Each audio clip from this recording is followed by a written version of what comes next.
All right, ladies, welcome. Thank you for coming on today. Thank you to Michelle for offering and being available to join us and share more in detail, because we got to talk to you one-on-one at the event on Saturday, but right at the Ark Herb Farm. But this is wonderful to be able to have a chance to really learn more from you about what the Green Ark Foundation is all about. So hi, Linda. Linda, someone just joined. So hi, everyone. For those that were not at the farm on Saturday, my name is Michelle Coffey. I work at the Ark. The Ark is a foundation. It's actually called the Green Ark Foundation. And on our premises, 8 hectares, for those that were there, those are 8 hectares of botanical garden, ethnobotanical garden, a restaurant, and a nursery. And I have worked with foundations in the past, so my experience is not in botany or biology or gardens. My experience is more from the foundation end. So when we organized this visit to the Ark, which is a wonderful place, for those of you that didn't make it, should try to make it. It's well worth a lunch and a visit to the Ark. Wear comfortable shoes, wear something, a hat for the sun, and stay for lunch. It's well worth a visit. It's open from Tuesday to Sundays. So as I was saying, I joined the Ark mostly to bring on some foundation experience as the president and original owner of the 8 hectares was building up the botanical garden and wanted to make all of this property a nonprofit organization, and decided that a foundation was the best legal structure. That's when I came on. So I've only been with the Ark since about 1.5 years now. And I do come from the CRUSA Foundation, the Costa Rica USA Foundation. Maybe some of you were at Flora Montealegre's, the executive director's chat a few, I guess, months ago now. And what Sarah and I talked about, how we could tie in with Flora's presentation on what a foundation does, and then we can have a space to talk about specifically the Ark Foundation. The Ark is an implementing foundation, which means we are actively pursuing a mission, as opposed to the Costa Rica USA Foundation, CRUSA, which is a grant-making foundation. So CRUSA doesn't have specialists on board. They have generalists, which means they follow projects, they select projects. A board approves a project, but we do not implement. We don't actively work on specific objectives to reach. We rather give a grant to an organization, and then we measure results with the organization. And this is how we work. We're measured by donation amount per year and achieving the general objectives that the board of directors decides they want to meet within a 5-year period. On the other side, there are the implementing foundations like the Ark. So we have specialists on board. We have gardeners, a lot of gardeners. We have botanists. We have people that are specializing in ancestral knowledge, because the Ark is an ethnobotanical garden, which means that we are looking at how plants benefit people and the planet.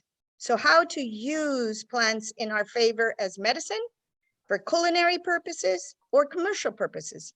We have 5 terraces, and for those of you that were there on Saturday, you would have seen the medicinal terraces, the culinary terraces, the essential oil terraces, and the colorants terraces, which means there are plants that service commercial uses as colorants, service commercial uses as an active ingredient in an oil that is extracted from a plant, and then for culinary or for medicinal purposes. So we have specialists that aren't on staff all the time. Gardeners are on staff all the time, but we do have medicinal plant, essential oils, colorants, culinary specialists that support what we do. Maintaining a garden of 8 hectares has been a challenge, and finding the right varieties of plants that help us educate on the medicinal, culinary, and commercial values of plants is something that we've invested a lot of time in. And it's basically what our purpose or our mission is, to educate on the uses, medicinal, culinary, or commercial uses of plants using or starting from ancestral knowledge. We don't only showcase and don't only work with tropical medicinal plants or tropical culinary plants. We work with medicinal plants and culinary plants from around the world. So you will see a minimum of, at one given time, 3,000 varieties of plants in the Green Ark Botanical Garden and the foundation.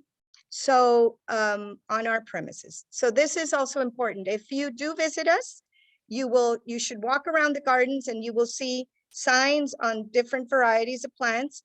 If you're not into walking a lot, the 5 terraces are a small showcase of everything that can be found in the garden.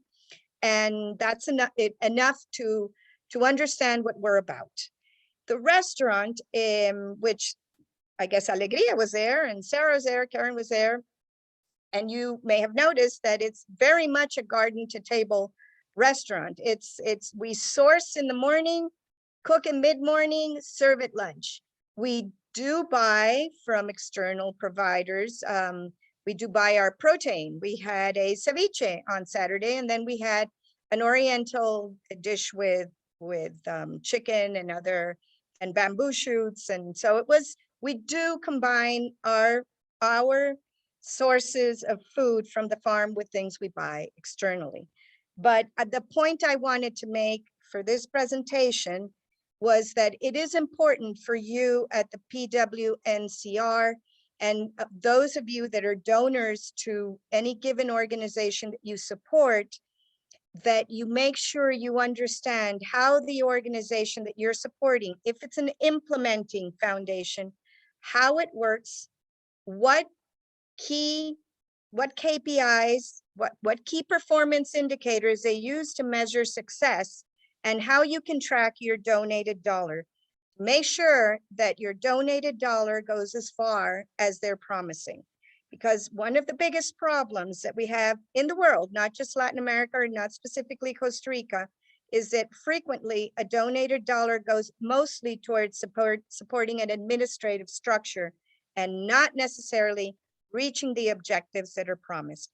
So that was the one specific point I wanted to make during this presentation, that those of you that either work with a foundation or might even have a foundation or a nonprofit association that is working in Costa Rica, as a grant maker, when I worked at Cruza, we were closely looking at what the key performance indicators, how objectives were measured and reached. And so a donor is looking at this, whether it's an institutional donor like the Cruza Foundation or a private donor like an individual like you guys. So for us at the Green Ark Foundation, measuring success is a way of, what we're aiming to do is to educate mostly. So share ancestral knowledge and measuring the amount of people, the amount of courses that we teach and the amount of people that come to our courses. We don't test people on their final knowledge, but we do keep track of who they are, what they're doing.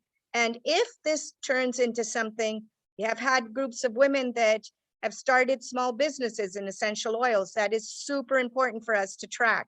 They took a course with us, they refined their knowledge. They now have, as a women's group, they now have a small business that they started with knowledge that we provided. And that is, for us, one of our main objectives. How do we share this knowledge so that more people can benefit from it while we're doing good for the planet?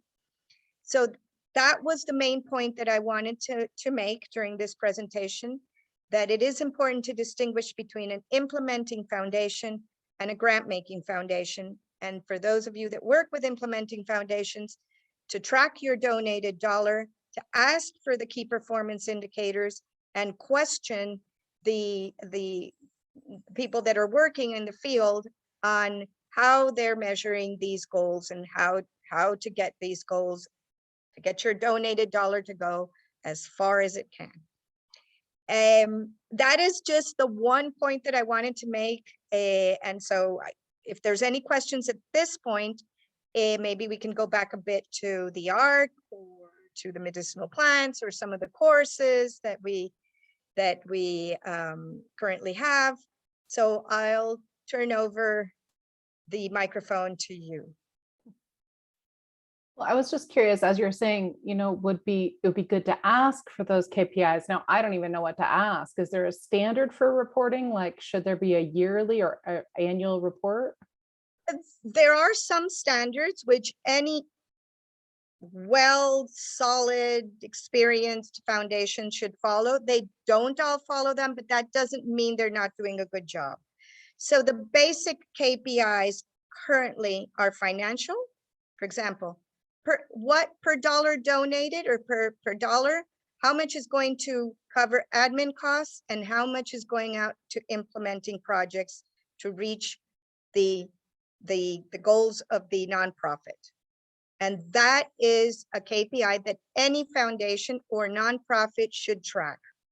It can't cost you $1 to donate $1, just to give you an example of something that is more frequent than you would imagine.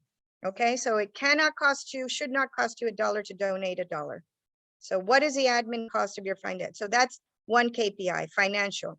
Another one, if it's important for us, what are those groups that are benefiting, human groups that are benefiting from the work we do? Is it women? Is it children? Is it indigenous populations? Is it at-risk youth? So you're tracking the human impact of what this foundation or nonprofit is doing. So it's important to determine who your target population is and work within a range. So say we are working with women, will we, as we move down to specify further, will we work with rural women? Will we work with women that are heads of their home? There is no husband or partner on the scene and there are 3 children in the home. So these are rural women that are heads of household. So we can narrow down that we want to focus on this group and that we've chosen a geographic area. These women will be the beneficiaries of our project. And what we aim to do, to give you another example, is to generate employment. The difference between poverty and non-poverty is employment. So generating employment is an extremely important objective for any nonprofit. If it's not specifically working in generating employment, it can work in generating knowledge or practices that can open up a field of employment for a person. And that goes, for example, at-risk urban youth. I know that you all know the organization CIFAIS in La Carpio, and it's doing a wonderful job. It's a very challenging population in a very challenging part of town. So their metrics have to be very tight so that they can pull these people out of their environment and try to save 1 out of 10, but they set their target for 10. And at the end, they might say in a report, well, we kept, for example, out of 10 kids that we worked with, we kept 8 in school and we didn't lose them during the year. That's a very important and common target in implementing foundations. How do we keep kids in school? If they live in at-risk communities, mothers are off working, fathers are off working, so they're left alone. It's very easy for them to fall into bad environments. So how do we keep these children healthy, safe, and in school? So financial targets, main one to look for there, what is your admin cost? Then human targets. What is your niche group that you want to reach and impact? Define it clearly. Bring it down. So at-risk youth, are we talking children from 10 to 15? Are we talking children from 10 to 21? Are we talking 13 to 18? What are we talking about? So define your human impact as closely and tightly as you can, or request information on that. And then the third one is an environmental KPI. For example, let's say that water conservation is what the NGO is about. So I don't know if you all know that now there's a huge corporate effort in reducing the water footprint of the products we consume. So for example, if you're going to buy a pair of blue jeans, and this is from top down, we can talk about an implementing foundation or nonprofit. From the top down, if you go and buy a blue jean, maybe currently on the label, it'll say, this is a water efficient blue jean, because the impact of producing the consumption of water in producing one pair of jeans is huge. I don't have the data at the moment, but if you look this up, you will be surprised. 1 pound of meat, the impact, the water footprint of 1 pound of meat is huge. So if we change our agricultural practices, if we change our industrial practices, and we measure the environmental, whatever impact we want to reach, if we measure it, we will be able to say, this is a blue jean that has been made with 50%, for example, less water. And that's something that increasingly consumers are looking for. So on the end of the implementing foundation, and I'll give you a specific example, the Costa Rica USA Foundation was supporting several environmental impacts, one of them being the water footprint. And there was one project in Guanacaste, a cantaloupe farm in Guanacaste, that had not been able to export to Europe because European markets are much stricter on compliance, environmental compliance, than US markets. And the Europeans said, we do not buy your cantaloupes, your melones, because your water footprint is huge. So they participated they presented a proposal to the Cruza Foundation. They participated in a call for proposals that the Costa Rica USA Foundation, a grant maker, put out there on improving agricultural practices. And they found that irrigating in a certain way and at a certain time of the day reduced their footprint by 85%, their water footprint. And by getting that certified, they were able to export to Europe, thereby opening new markets and keeping people employed and employing more people, which at the end is one of our KPIs as well. So we were reaching 2 KPIs, and this farm in particular would have to prove to the donor that it did reduce its water footprint, and that by reducing its water footprint, it was able to hire people or keep people on staff. So those are 2 KPIs of 3 that we mentioned: financial, human, and environmental. And you can just say these 3 are the most important. You can spread out from these, but just set your environmental targets. Maybe it can be switching to green energy. So where are we going to get our funding to if we are a high consumer of electricity and our product is too expensive because kilowatt hour in Costa Rica is too expensive and I can't reach markets? So I want to go solar, or I want to go wind energy. So where do we get the funding to do this? And how do we measure at the end that I am able to produce? And this is another real world example: soap. Soap needs to be dried. These, I don't know if you've seen in the supermarket, goat milk soap. Goat milk soap is apparently very good for your skin, for people that have certain skin conditions, like psoriasis, for example. But the cost of drying soap was either long-term, because they were drying out in the sun, it's too expensive to dry in ovens. So they switched to solar energy. And this means that the cost of their soap is lower. So they can sell more soap. And this is just real world, real case experiences that I dealt with every day at the Costa Rica USA Foundation. The ARC is an implementing foundation. So it is our responsibility to our donors to tell them how we're spending the money, what our admin costs are, and how far we've gone to achieve our goals and how we're measuring that. So I guess for many people, this is not so well known. And what I did want to, the point that I wanted to make, and for all of you that are donors, is to get involved with the organizations. Doesn't mean going out to the field and checking necessarily, but it would be good if you did at some point.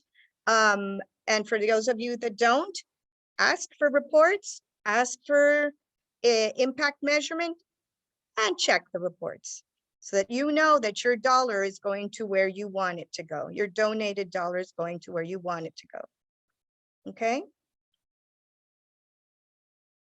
Questions? Anya, did you have a question? You had your hand raised for a bit. Yeah, it wasn't a question because actually I am part of the women organization at Microsoft as well, which is called Women at Microsoft. And we are precisely working on our business goals for next fiscal year, as June 30th is the last day of this fiscal year. And I wanted to ask maybe part ask and comment, maybe there's a way of doing it, which is how we're doing it, which is how I have seen any type of business do it, which is set your business goals even. What do you want to achieve by the end of this year? Do you want to have more members? Do you want to have any type of, I don't know, influence over something? What are your main goals? And then the KPIs are the ones that are going to support achieving those goals. So what we do is that we meet with each of the area directors, if you would. So you have an engagement director, which is the person that is going to work on social networks, events, and all of this to have more people joining the group. And then you have somebody that is part of the social outreach part, which is many of what you were just mentioning right now. And then you have somebody for finance, and then you have somebody for X, Y, and Z. And then you would meet with each one of them and said, what do you want to be your indicators? What do you think is appropriate for what you are doing today and what you want to achieve in the next year or in the next period? And you set I'll say no more than 3 KPIs for each of the areas. And then based on those KPIs, you, Sarah Joy, would set the business goals for the entire organization. That's how I have seen it. And if I could help be part of that, I would be glad to as well. So thank you, Anya. That was super important to mention. Anya is speaking on behalf of the organization, well, in this case, a corporation that is setting its business goals. So the ARC Foundation did this exercise, this planning exercise, and determined what its financial, its human, or its environmental goals were. But we are a nonprofit, so I guess what we're looking at the same thing and did the same exercise from the end of a nonprofit or from a corporate. And then corporate also has their nonprofit goals that they would measure as well. And here the exercise for everyone that is part of the PWNCR is to understand, as people that donate, what is important to request from the organization that you donate to.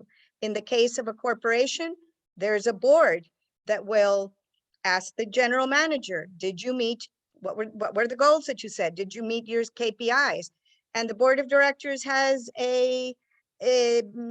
people in back that are the share owners. You know, are they asking the board of directors for the goals and the KPIs and how those were met?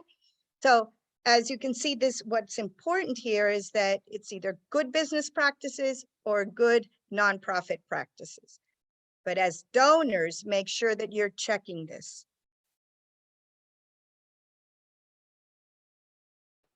Absolutely. And then I did want to ask, I do have a question.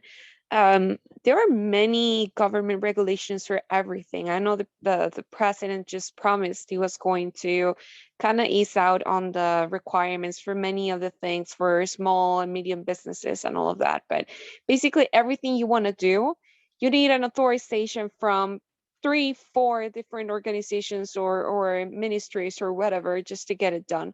Like, for example, if you say, oh, I want to reduce my watermark, I don't want to, use so much water from the asada or whatever. You say, I want to collect rainwater to use it on my harvest, or I want to do it something differently. And then somebody would come and tell you, oh no, you cannot connect rainwater like that, or you would have to have this system to implement it, or it's just very difficult to try to come up with things that are sustainable. So how have you dealt with that before? Your example of rainfall, using rainwater is a really good example, Anya. It's challenging to get permits from the government to even do the right thing. And yeah, that is a challenge. We know that we're burdened with bureaucracy that doesn't necessarily help us achieve even good goals. And that was a very good example. I noticed Ellen posted here a comment, also the salary of the CEO as a cost. When we were talking about the admin cost, that it shouldn't cost $1 to donate $1. Usually that is the highest admin cost. However, there are exceptions that must be noticed and pointed out. For example, I know the PWNCR has supported, or some of you support, the abused girls shelter. So the covering cost of, for example, psychologists, medical staff, is a human cost that is very high. But that is the objective. You need these people to achieve your goal. So it's a case by case. If the CEO or the head of a nonprofit has a very high salary, if this is a very specialized psychologist and you're dealing with abused children, then this doesn't matter. This is where your admin cost should go. What I'm saying is you're not going to pay for a very expensive house to house these children. You would use your funds mostly towards achieving your goal.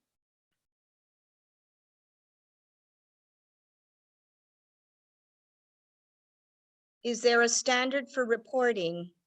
I guess maybe, yeah, that was Sarah. Well, again, no, but there's certain forms that people follow, most organization follows. Setting the goals, setting the KPIs, the financials, the human, the environmental. Those are pretty standard. And I liked what Anya said, don't set more than 3 per area, because it makes it harder to achieve, and you want to be able to have sufficient people to meet your goals and reach your KPIs. Oh, someone posted, to create better jeans, 1,800 gallons of water to grow the cotton, and then 400, one t-shirt of water are consumed. So lowering the water footprint or switching to green energy, those are very important environmental impacts. Common today, there are many others. Any other questions at this point? Or maybe we could talk about the organizations that you are supporting or have supported in the past. Right, that's why I put those 3 websites in the chat for Animales de Asís, the Fundación Rahab, which you just mentioned, as well as the Costa Rican Humanitarian Foundation, which does help at-risk youth and women and men in La Carpio. So those are the 3 foundations that our network has been supporting over the last few years. How does Fundación Rahab, how do they measure success? Is it a young woman that is healthier in her outlook on life and can sustain a job or a relationship? That's a difficult one. Yeah, I haven't looked at their annual report. I think it would be very interesting to find out. I know that Maria Eliana is so involved, hands-on, that I don't know how, consistent their KPIs are and whatnot. And I Well- think that's the case when you have such a heart-centered nonprofit where the founder is so involved in the day-to-day. And the founder is very embedded in the results as well. Usually it's a person with a big heart, and that's why I specifically picked that one out. As speaking as a person that worked for many years in the grant-making foundation, those are the hardest. What if my donated dollar goes mostly to her salary, supporting her salary?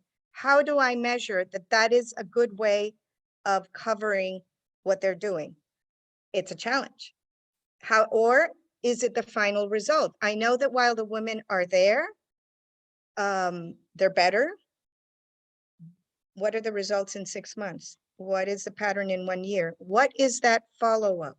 That is super important for that type of organization. Because animals, for example, are a little easier. We have so many animals in the shelter. We've neutered the animals. We're looking for homes. We found good, healthy homes for this percentage of animals that we had. That's easier. But how can you calibrate success in someone's mental and emotional well-being? Mhm. And And how do you track people when they how do you track disappear people? sometimes? And how do you track people over time? So, and I know they're doing good work, but I don't know how they report. And all I'm saying here is, if we donate, you should get a little involved and see how organizations report. That's very good advice, Michelle. Thank you. Natalia says, how can we, you're saying measure? Success for Okay. formation programs. Yes, please. Thank you. How can we, other than knowledge tests? So let me see if I understand the question, Natalia. O te lo voy a preguntar en español. Lo que quieres preguntar es cómo podemos medir conocimiento más allá de un examen. Yes, my question is, there are a lot of formation programs going on for entrepreneurs, for youth, right? So they are usually evaluated on their fast test, Mhm. on the contents knowledge, right? But are they really improving their lives, right? It's So she's saying something that's very important that I didn't mention before, and maybe Anya can support this. We can have process indicators and we can have impact indicators. Process indicators is how many people registered for a young women entrepreneurs course. So we got 20 people to sign up and each person paid 1,000 colones to participate. So we have 20 people and we have 1,000 colones, okay? That, for me, is a process indicator. But many people confuse and report on process indicators and not impact, which is much harder. Exactly. A real impact measurement, you have, taking it further, you have a control group. So for example, using Natalia's case, so of these 20 young women that are taking this course, how many did really start a small business? How many of those that started a small business were still in business 6 months later? Just to give a time frame. Of those women that are still in business, of those that started a business, those that are still in business within 6 months, at that point, 6 months or 1 year, you go back and you ask them, anything or everything that you learned during the course that you took with us, are you using it today? Has it made a difference? So you're asking at a moment where they should have put this knowledge to practice, to a test. So it's not a test at the beginning. What did you learn? But how did you actually play this out? And so an impact indicator could be, out of 20 people that took the course, 3 are still in business. 10 started a business, 3 are still in business within a 1-year period. Okay. Or even, and if that's, and just to add there, if that's your value, like if that's your measurement of value, yes, like sometimes we would think like, who is going to do all that follow-up 6 months in, 1 year in? So what many people do is ask themselves, what would tell me that I had success by doing this? So if I'm doing an event and I'm asking an external speaker to come and give information to these women, what would mean success to me from that session? So many people say, for example, that, I don't know, around 70% of the people that accepted the invite actually attended the event. That will mean success to me because I know they're getting the information. And then maybe afterwards, before they leave or something, I'm going to send a survey. And just with the questions that Michelle was saying, right? Like, am I going to be using this information? Was this useful for me? Do I see myself utilizing or applying any of this knowledge in the next 6 months? Something like that. And then for measurement, just count those responses and say, many of them said yes. One person said this was not the format for me, I didn't like the workshop or whatever. And then if that means success to you, then those are going to be your indicators of success for your area.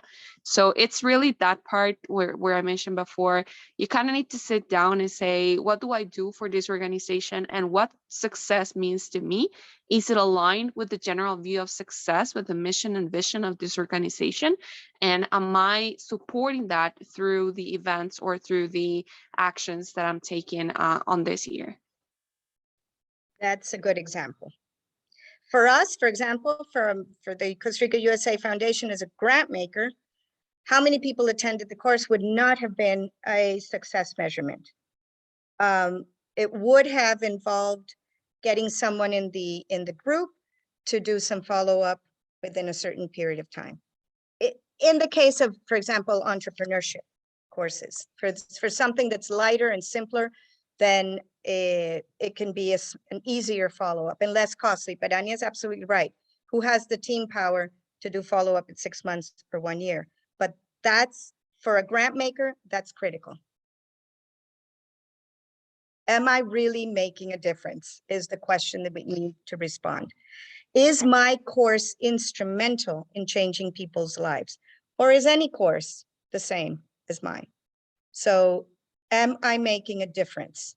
Is my XYZ instrumental in changing people's lives?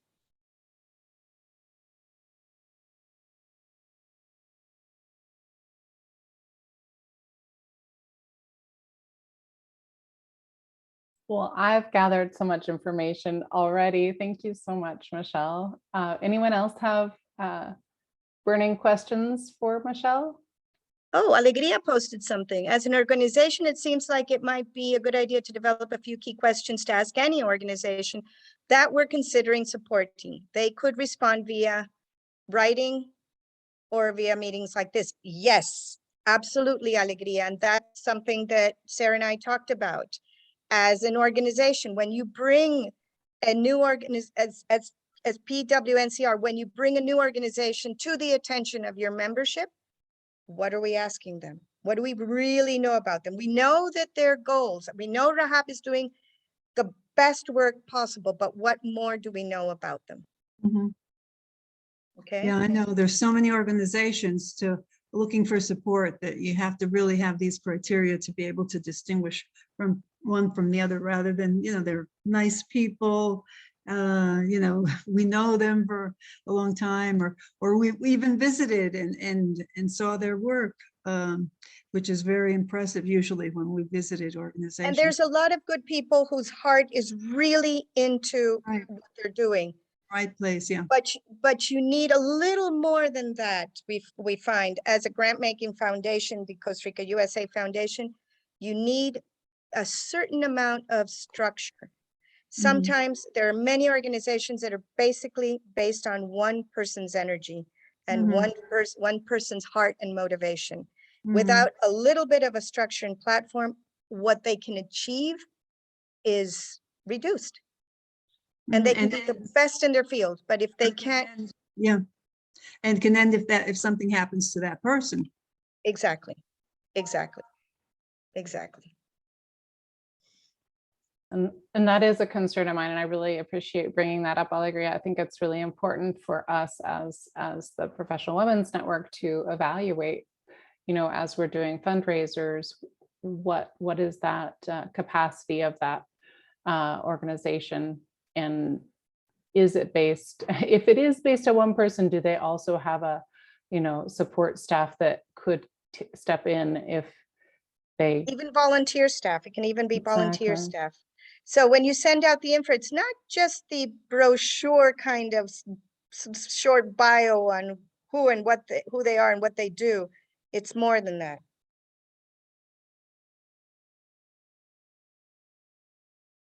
It's picking and choosing wisely.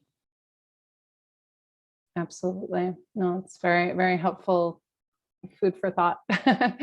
And you have Anya and you have me too. If you want to bounce a few questions off us, I'm sure Anya would give you 5 minutes, better than Anya, and I can help you guys as well. Thank you so much, Michelle. Martha, well, maybe she's not there at the moment. I'm not seeing her. I know You she can see does Martha's some, plants. I know she has some nonprofit work. It was great to see her on Saturday too. Is there? Hey, There Martha, she is. I think you're on mute. you're on mute. I was late getting in because I was on the bus. So I'm trying to catch up on the train of thinking. I was curious about you. I know you do some nonprofit work, and I just wondered, you know, if what you've heard so far is helpful for how you frame your, you know, donations from people. Well, I've changed in a little bit in my philosophy, and I was in part influenced by a book, Toxic Charity, and also by input from the indigenous people that I worked with. And I no longer decide, even with experts, what a group needs. I do it from the bottom up, and I talk with the group and find out what they believe they need. And I found that to be much more successful. So that's one thing. All these successful projects started with a germ of an idea from the group that was in need and knew what they wanted to get out of whatever situation they were in. So starting Other from the thing- target audience rather than coming in and making some sweeping changes. That's right. And I found that to be much more successful. The other thing that I found to be extremely successful is to insist that donors, whenever possible, go on trips to visit the people that they're donating to. And the reason for that is that it causes a closeness to the result. It also causes them to talk with the people and uncover even needs that I didn't know about. And it allows them to really buy in and bond to that group. So and sometimes it's not possible, but for the most part, I have gotten to the point at which I insist that people actually go out into the village or into the school or whomever we're helping. So I think that probably those two things are things that I have learned over time. I think it's a mistake to be too distanced, for the donors to be at too much of a distance from the result. And I think it's a mistake for there to be too many layers of administration. Mm-hmm. That's money wasted. Yeah. So I'm jumping in the middle of things, but those are three things that I've learned over the years. It's been here in Costa Rica. It's been 14 years here in Costa Rica, working on projects with rural schools and indigenous communities. Mm-hmm. And with my work with student groups coming in from the US, it's kind of, it's very hard to avoid that. But we start with working with Asociación de Desarrollo for different specific towns, and so they are deciding what they need, whether it's, you know, help with the school or help with their plaza or whatnot. I can give you one example that was a successful project that I did with Gabriela Gutierrez. And we met with a group of 20 women in Talamanca. And the person who had recommended that we meet with this group had told me that they wanted to make money for their community and they wanted to be in business for themselves. And so with the help of a translator as well, I talked with them, and I started thinking of many different things they could do. I was thinking of little arts and crafts. I was thinking of some shoes that they make from bark. And I thought of a whole bunch of different things. And I suggested those things to them. And I got this no, no, no, no, no. And it turns out that these women wanted to raise chickens for sale. And I said, oh, okay, free range chickens, you can advertise them as, you know, natural, organic, free range. And so that, no, no, no, no, no.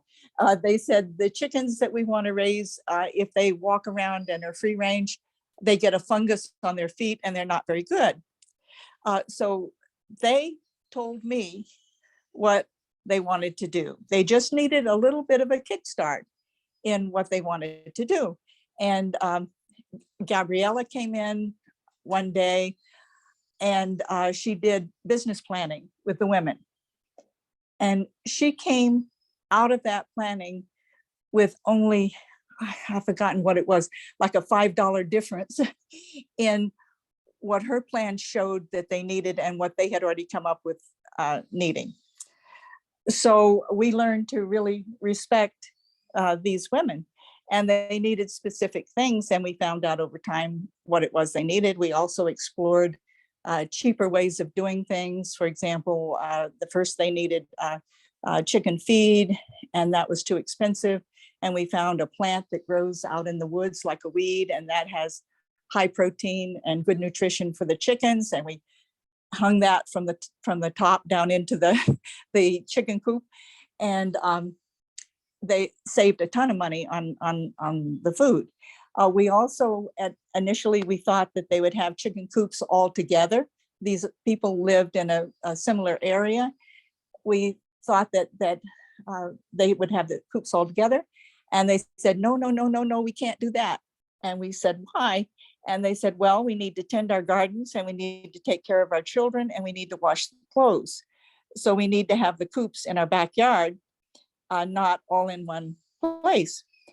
So they built the coops and we supplied the things that they couldn't get at a good price close by, because the prices near the indigenous territories, the prices are jacked up. And so we got materials in San Jose and other places and brought them to them. And so we built the chicken wire part and, you know, everything to do with it. We were going to cover the coops with palm fronds, like the traditional houses. But we found that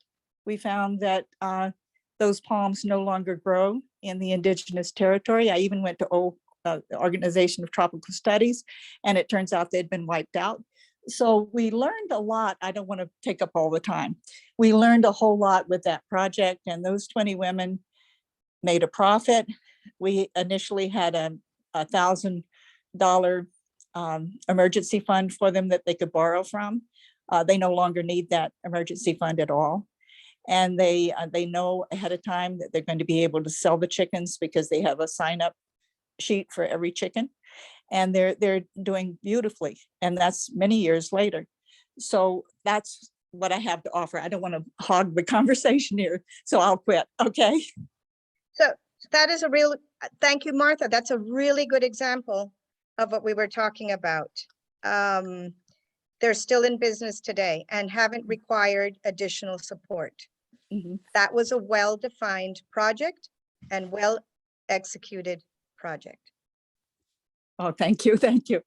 Excellent example. Yes, thank you. Anyone else have questions for Michelle? You guys know where to find me if you need any help putting something together, whether you work in a small organization or even a small business. Or Sarah with PWNCR, choosing different projects to highlight, to recommend, to support, how to gather information. I'd be happy to support you guys. Thank you And so please much. come to visit us at the Ark. I'm coming back Thank you. definitely, particularly There if you I go. get sick. Definitely. Remember to wear hat for sun, good walking shoes, but you're gonna have a good lunch and you're gonna have a good time. Yeah, that's great. Yeah, and It's so beautiful. wonderful time. Thank you so much, Michelle. And we will share this online on our YouTube channel so that everyone can gather this information who wasn't able to be here. Thank you everyone for showing up and having such good Thank you all. questions. Bye. Oh, thank you very much. Thank you, guys. Bye. Thanks. Bye. Very Bye. much. Gracias. Thank you all. Everyone. Bye. You.